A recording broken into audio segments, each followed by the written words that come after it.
नमस्कार। आप सभी का हार्दिक स्वागत और अभिनंदन है।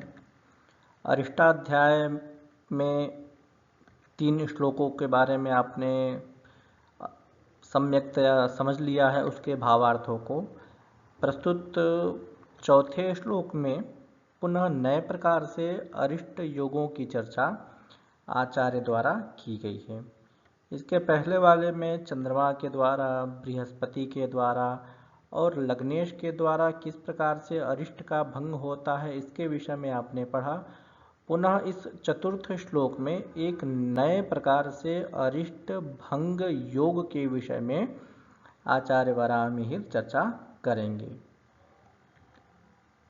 अरिष्ट योग की उत्पत्ति के साथ साथ अरिष्ट भंग योगों की उत्पत्ति को भी विशेष रूप से देखना चाहिए।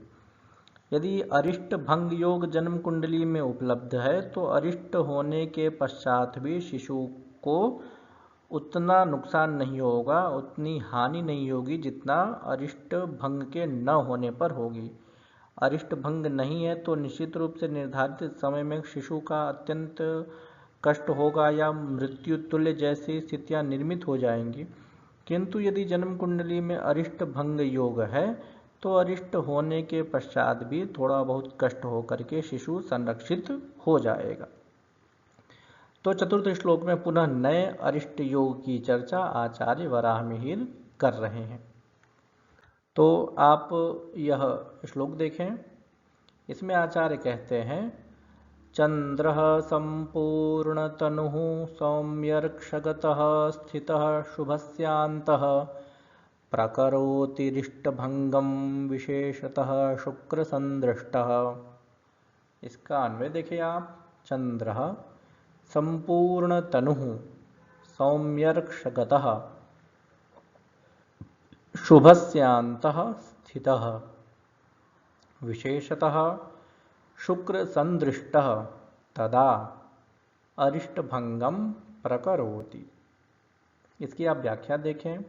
चंद्रः सोमः संपूर्णतनुः संपूर्णशरीरः सौम्यर्क्षगतः शुभराशिगतः शुभस्यान्तः शुभराशिमध्यः स्थितः गतः विशेषतः विशेषः शुक्रसंदृष्टः शुक्रदृष्टः तदा अरिष्टभंगम अरिष्टनाशम प्रकरोति जनयति। यह हुई इसकी संस्कृत व्याख्या।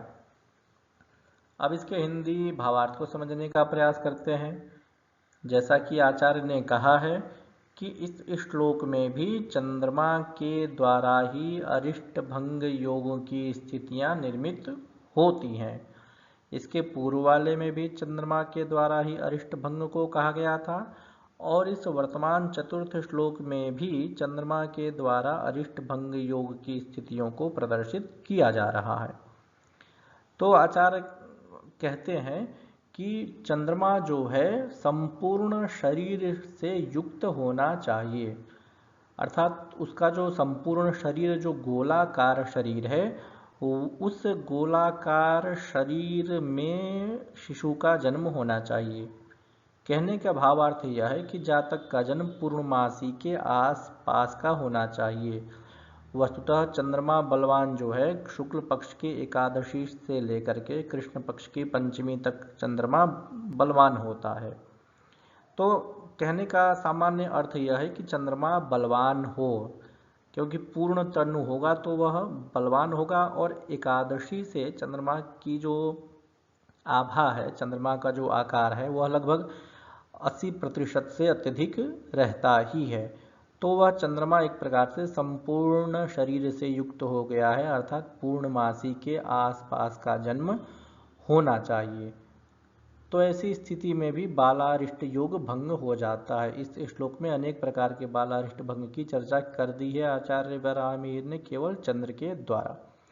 तो पहला तो यही हो गया कि यदि चंद्रमा पूर्ण बलवान है, अर्थात पूर्णमासी के आसपास का जन्म है, तो बालारिष्ट योग का भंग स्वतः ही हो जाता है। मतलब जन्म कुंडली में 6, 8, 12 में चंद्रमा हो, पाप ग्रह के साथ हो अथवा पाप ग्रह से दृष्ट चंद्रमा हो, तथापि वह चंद्रमा यदि पूर्णिमा के आसपास का है, मतलब शिशु का जन्म पूर्णिमा का है, तो वह उसका परिहार हो जाता है, अर्थात बालारिष्ट से उसको कोई समस्या नहीं होगी। तो यह एक प्रकार से पहला आप कह सकते हैं। फिर इसी प्रकार से कहते हैं कि चंद्रमा यदि शुभ ग्रहों की राशि में गया हुआ हो, शुभ ग्रह की राशि अर्थात बृहस्पति की राशि, शुक्र की राशि और बुध की राशि, यदि शुभ ग्रह की राशि में चंद्रमा गया हुआ है तो भी बालारिष्ट योग का भंग हो जाता है। यह दूसरा आप कह सकते हैं। फिर इसके अनंतर बता रहे हैं कि यदि चंद्रमा शुभ ग्रहों के मध्य में हो तो भी बालारिष्ट का भंग हो जाता है। शुभ ग्रहों के मध्य मतलब चंद्रमा जिस स्थान पर है उस स्थान से एक राशि आगे या एक राशि पूर्व, अथवा सूक्ष्म दृष्टि में कहें तो चंद्रमा जिस नवमांश में है उस नवमांश से एक दो नवमांश आगे और एक दो नवमांश पीछे यदि शुभ ग्रह है तो भी बालारिष्ट योग का भंग कहना चाहिए। और इसमें विशेष यह कह दिए कि यदि विशेष रूप से शुक्र यदि चंद्रमा को केवल देख रहा हो तो भी बालारिष्ट योग का भंग समझना चाहिए। तो इस प्रकार से इस श्लोक में अनेक बालारिष्ट योगों का भंग आचार्य वराहमिहिर ने बताया है। तो आप इस श्लोक में अवश्य समझ सकते हैं। आप देखिए प्रथम उदाहरण है तो लगभग पूर्णिमा का जन्म है, मेष लग्न में सूर्य है और सप्तम भाव में चंद्रमा है। तो सूर्य से सप्तम स्थान की दूरी पर चंद्रमा है, अर्थात पूर्ण राशि युक्त चंद्रमा है। तो मान लीजिए किसी अन्य ग्रह द्वारा बालारिष्ट योग की उत्पत्ति हो रही है, तो ऐसी स्थिति है तो पूर्ण रूप से बालारिष्ट योग का शमन हो जाएगा। दूसरी स्थिति आप देखें तो चंद्रमा शुभ ग्रह के राशि में है। शुभ ग्रह की राशि वृषभ हो गई, तुला हो गई, मिथुन हो गए, कन्या, ये सब शुभ ग्रहों की राशियां हैं। तो दूसरे उदाहरण में शुभ ग्रह की राशि में चंद्रमा है तो इसका मतलब बालारिष्ट योग का भंग हो गया। पुनः इसी प्रकार से तीसरे उदाहरण में आप देखें कि चंद्रमा शुभ ग्रहों के मध्य में गया हुआ है, षष्ठ स्थान पर बुध है और अष्टम स्थान में शुक्र है और मध्य में चंद्र है, तो भी बालारिष्ट योग का भंग हो गया। और अंतिम में जो विकल्प बताया था कि चंद्रमा जो है वह विशेष रूप से शुक्र से यदि दृष्ट है तो बालारिष्ट योग का भंग समझना चाहिए। तो आप देखें वृषभ राशि में चंद्रमा है, एक तो शुभ ग्रह की राशि में चंद्रमा है तो वैसे ही बालारिष्ट योग का भंग हो जा रहा है। तथापि शुक्र सप्तम स्थान में गया हुआ है और वह चंद्रमा को देख रहा है, तो ऐसी स्थिति में बालारिष्ट योग का भंग कहना चाहिए।